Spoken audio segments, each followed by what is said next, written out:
Well, welcome viewers to the channel. You're with Reverend Dr. J.W. Morrison. We've just come in from training out in Brisbane Water. Thank you for joining me. Sorry if I look a bit rough around the edges. I got little Hanky with us. Abuse comes in so many different forms, but not many people think of the emotional abuse form, which is probably the most potent. It's covert in a lot of ways. We don't know it's happening a lot of the time. There's subtle signs that you can see if you're educated on these issues, on these things that can happen to people, these negligences. But a lot of us are conditioned to put up with it because we are domestically formed to believe that it's okay when it's not okay. These negligences can come by way of substance abuses. There's too many opportunities to be intimate and close and constructive. I've gone begging because of substance abuse, alcohol abuse, and these other abuses. That's just one form. The more covert forms are using work as a means of staying away from the home. Women can use their children to shield people or their partner from them. I've seen that. Hobbies are another form of negligence.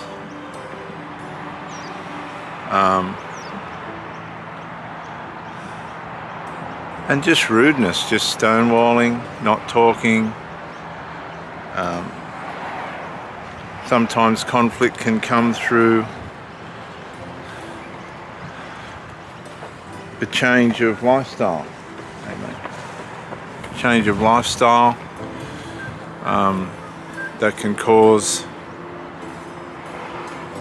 some concerns for people. But many of you might be facing a breakup now that you didn't want to have, but found yourself in. And a lot of the reason for this is we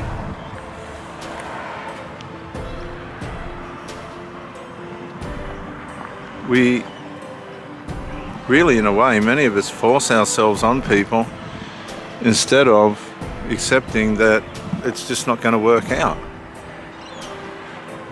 And we become bonded and attached, and that attachment is how we measure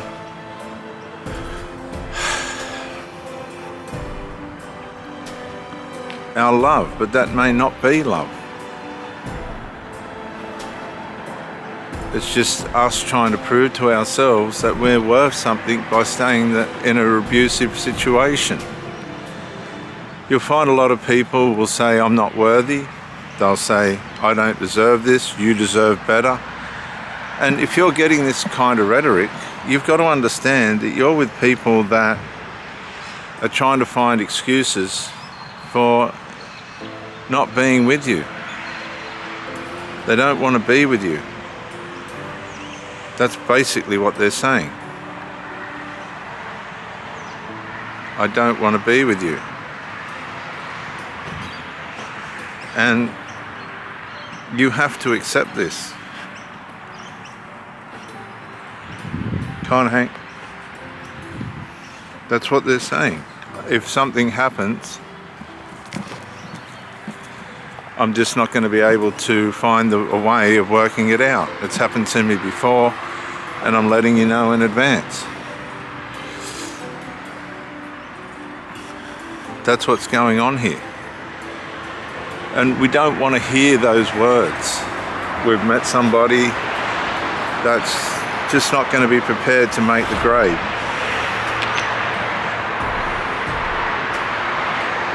Up, up, up, up, up, up, up, up. Get out of it. Get out of it. Come on.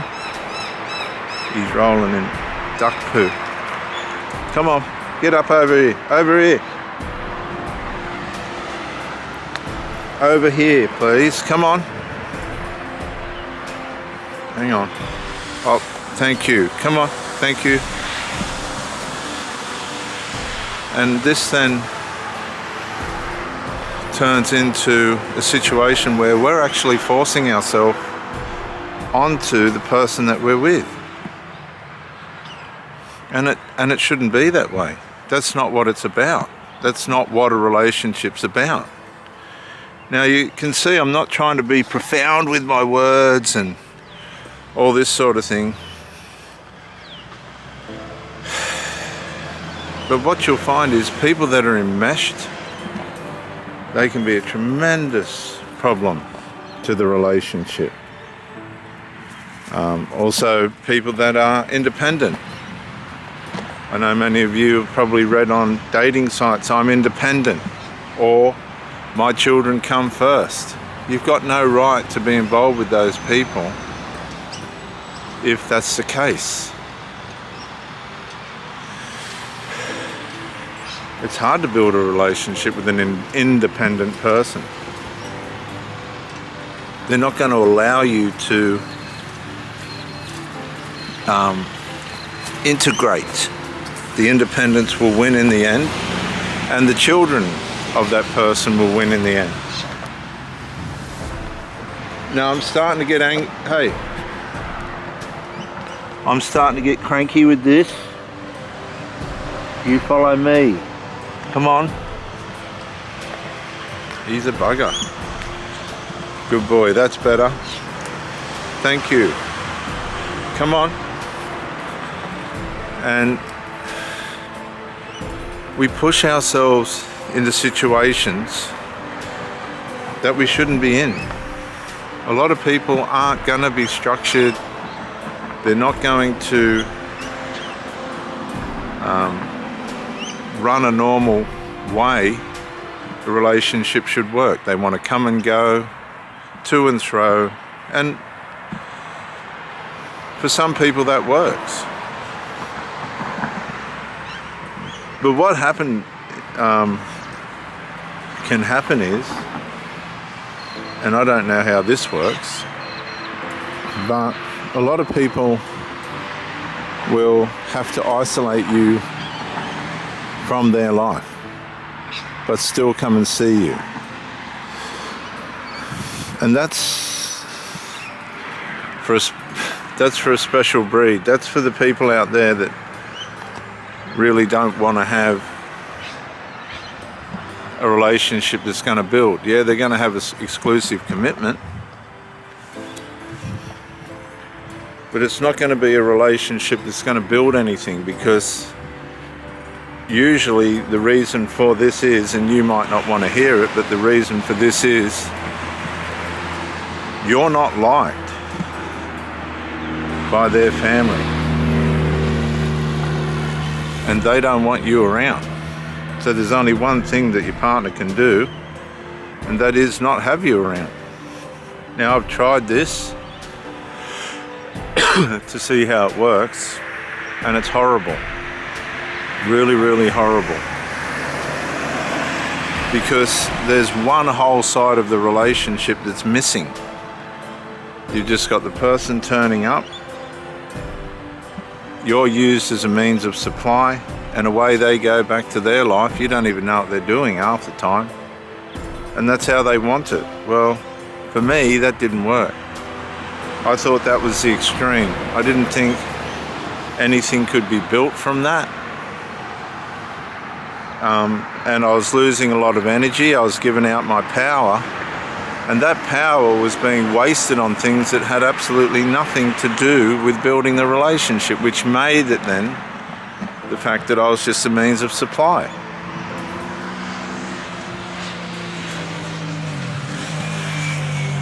What that is time wasting. This way, please. This way, please. Come on. Good boy.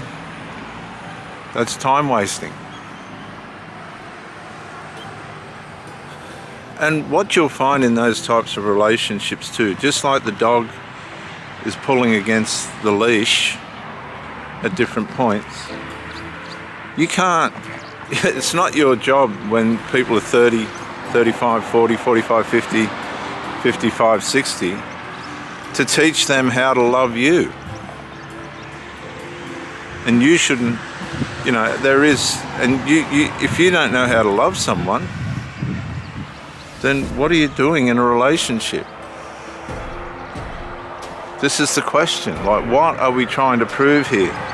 A lot of people haven't self-developed. They don't self-introspect. They fail to grow.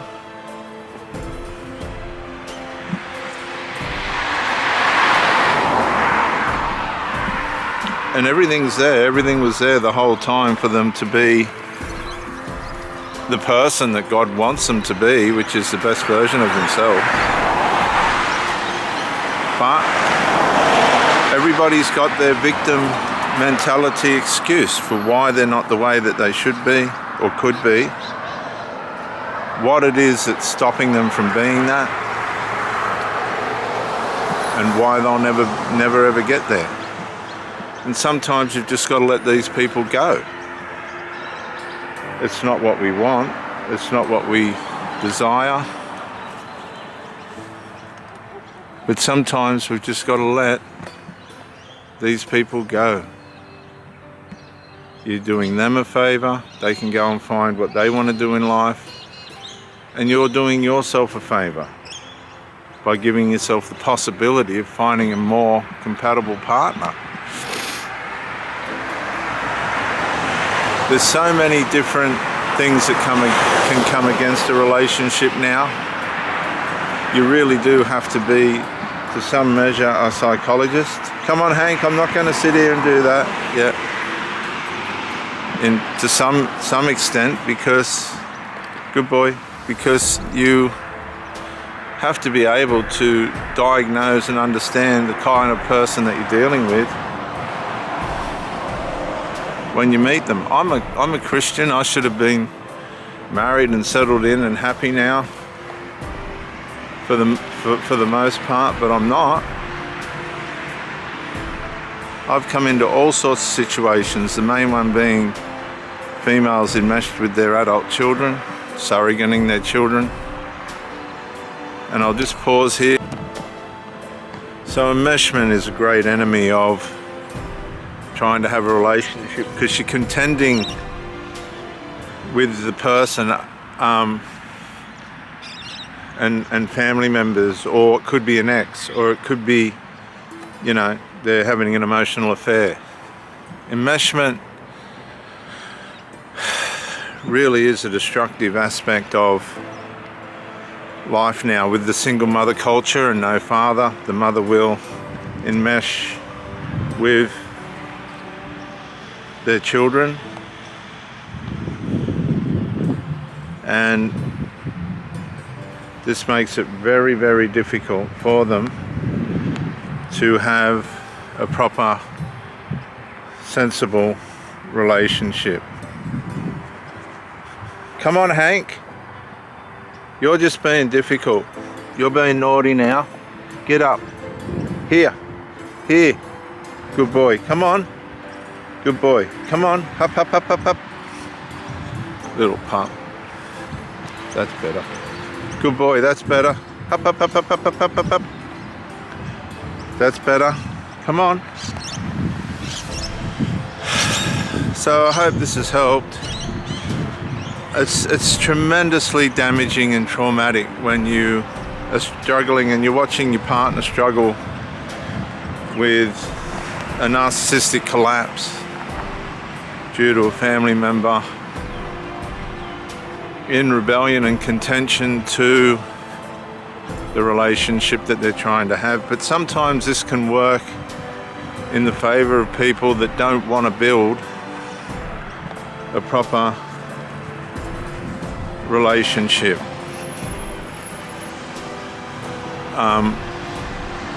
And what it does is it just wears everybody out. Ultimately, it just wears everybody out. Everybody just gets exhausted. And that's what a relationship can be like. It just can be pulling at you, going in the opposite direction. Is that really what you want to do? Is that really what you want to have? Because it won't work. It'll wear you out. It really will wear you out.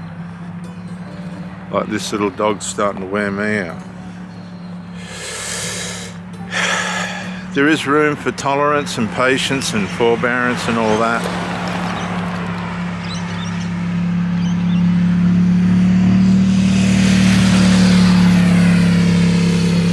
But for the most part, it comes down to value. You don't have to contend with other people's family members, and you shouldn't have to contend with them. The relationship between the two of you is hard enough.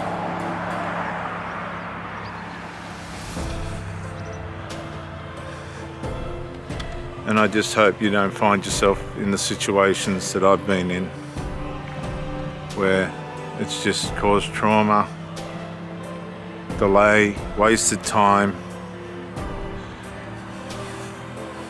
and just memories that are, good and bad memories.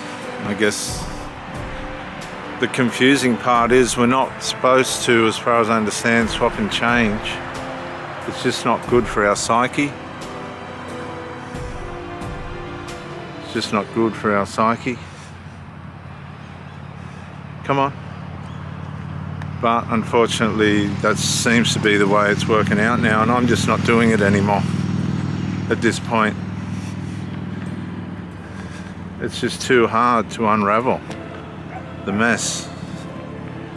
I'm Reverend Dr. J.W. Morrison, theologist, Central Coast, New South Wales, Australia. Bye for now.